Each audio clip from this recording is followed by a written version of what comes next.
금보다 비싼 10g에 거의 200만원 가까이 하는 사양이고요. 많이 딱딱합니다. 식감도 좋지 않고요. 이런 제품들은 피하시는 게 좋을 것 같습니다.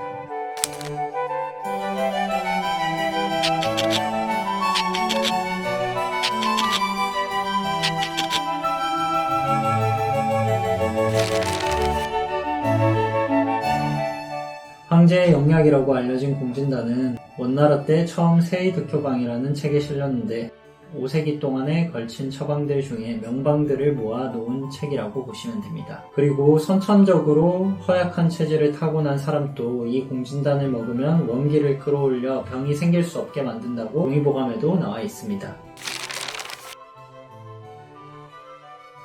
꿀과 금박을 제외하고는 녹용, 당귀, 산수유, 사양으로 이루어져 있습니다. 동물성 약재의 최고 으뜸이 녹용이고 그 다음에 식물성 약재 중에 가장 으뜸이 당귀, 열매 약재 중에 가장 으뜸이 산수유입니다. 그리고 마지막 사양이 들어가게 됩니다. 사양의 효능은 개규성신, 벌기안경이라고 본초가에 써져 있는데요. 해석하자면 눈이 번쩍 뜨이고 뇌 신경 보호를 해서 기억력 개선과 치매 예방에 효과가 있고 나쁜 꿈을 꾸지 않고 푹 잘 잘 수 있게 해주는 효능이 사양의 효능입니다. 만성 피로회복으로 쉽게 피곤하지 않게 되고 면역력 강화를 통해 병에 잘 걸리지 않게 됩니다. 그리고 집중력과 기억력 개선에 탁월한 효과가 있으며 노화 예방과 체력 증진에 좋습니다.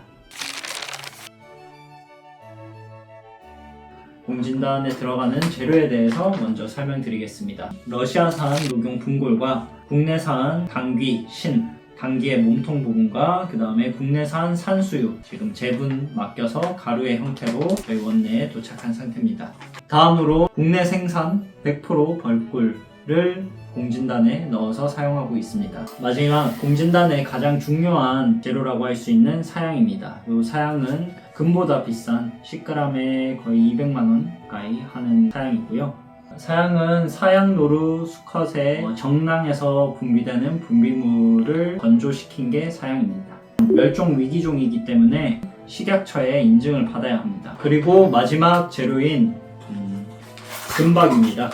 공진단을 완성한 뒤에 공진단을 싸는 용도로 금박을 사용하고 있고, 금박을 사용하는 이유는 금이 자연 상태에서 안정화된 원소이기 때문에 외부의 산소를 차단시키고 공진단을 좋은 품질로 유지시키기 위한 용도로 쓰고 있습니다. 그래서 요새 금값이 많이 올라서 금박도 많이 비쌉니다. 저희 경희성심한의원에서 공진단을 직접 제조하고 있습니다. 그래서 사실 저희가 만드는 데 들어가는 인건비는 원가로 치고 있지 않기 때문에 녹용, 당귀, 산수유도 가장 최상급의 재료를 쓰고 있고 사양도 이제 식약처 인증을 받은 정품 사양을 구입해서 쓰고 있습니다. 정열을 가장 좋아하는 으뜸이들을 가루를 내서 반죽을 해서 공진단을 만들게 되고요. 공진단 100컵 만든다 하면 한 6시간, 7시간 이 정도 반죽을 친단 말이에요. 그렇게 반죽을 치지 않고 기계로 뽑아내게 되면 공진단이 많이 딱딱합니다. 식감도 좋지 않고요. 저희는 직접 반죽을 해서 식감도 훨씬 좋고 사양을 듬뿍 넣어서 쓰기 때문에 효과도 좋습니다. 대부분 원예탕전실에서는 한약사들이 만들고요. 그렇지 않고 일반인들이 공진단을 만든다 그런 경우도 있는데 녹용이나 당귀, 산수유 같은 경우에는 경동시장이나 어디서 구할 수 있을지언정 사양 같은 경우에는 사양노루 멸종위기종에서 나오는 약재들은 신고를 꼭 거치고 수입이 돼야 하거든요. 그래서 인조사양이나 위품들이 많습니다. 그래서 일반인들이 공진단을 직접 만든다고 하지만 거기 들어가는 사양은 정품이 아니라 위품일 가능성이 높습니다.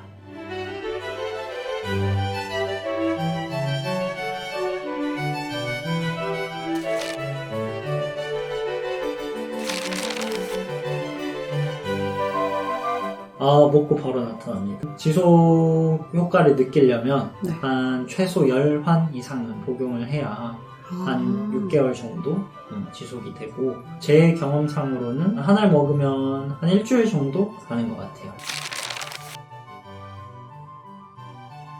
원내에서 직접 만들지 않는 경우에는 한약사 또는 한의사가 운영하고 있는 원예 탕전실에서 공진단을 떼오게 되고, 그렇게 되면 어떤 원예 탕전실에서 사오느냐, 단가를 어느 정도에 맞추느냐에 따라서 가격이 다 다를 것 같습니다. 사양은 사실 향이 제일 중요한 건데, 원예 탕전실에서 만드는 경우에는 저희처럼 반죽을 다 빚은 다음에 사양 가루를 직접 찍어서 공진단을 만들기보다 반죽하기 이전에 먼저 사양 가루를 녹용, 당기, 산수유, 나머지 분말과 함께 섞어서 만들게 되면 공진단의 탁월한 효과를 다 못 느끼실 가능성이 높습니다.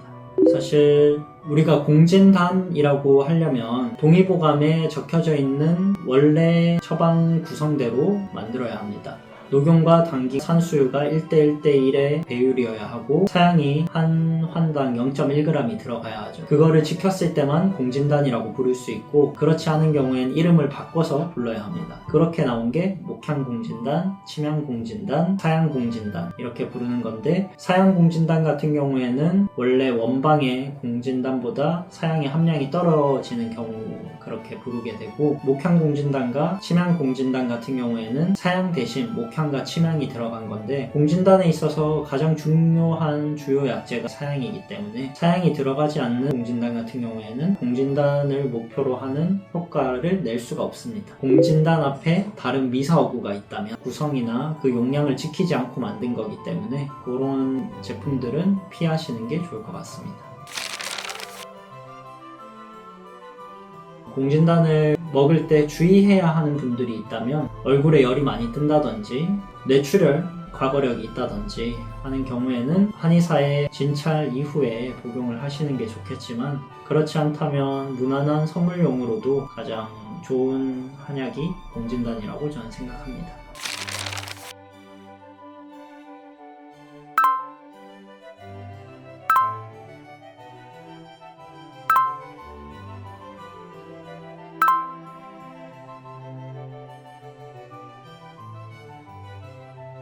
한의사들 중에 공진단을 먹어도 크게 효과를 모르겠다 하는 한의사가 제 주변에 있었어요. 환자도 많이 보고 그로 인해서 스트레스도 많이 받아서 늘 잠도 못 자고 두통이 있으신 분이었는데, 직접 만든 공진단 하나를 드렸는데 먹자마자 그 즉시 바로 두통도 괜찮아졌고, 몇 날 더 드시더니 이제 잠도 잘 주무신다고 하시더라고요. 그만큼 한의사들도 직접 만든 것과 사오는 거의 차이를 확실히 느낀다. 그래서 공진단은 중요한 일을 앞두고 체력 관리가 필요하신 분, 수술 후 회복기나 잦은 피로로 고생하시는 분, 갱년기 증상으로 힘들어하시는 분과 극심한 스트레스로 불면과 두통이 있으신 분께 추천드립니다. 모두들 건강하시길 바라겠습니다. 감사합니다.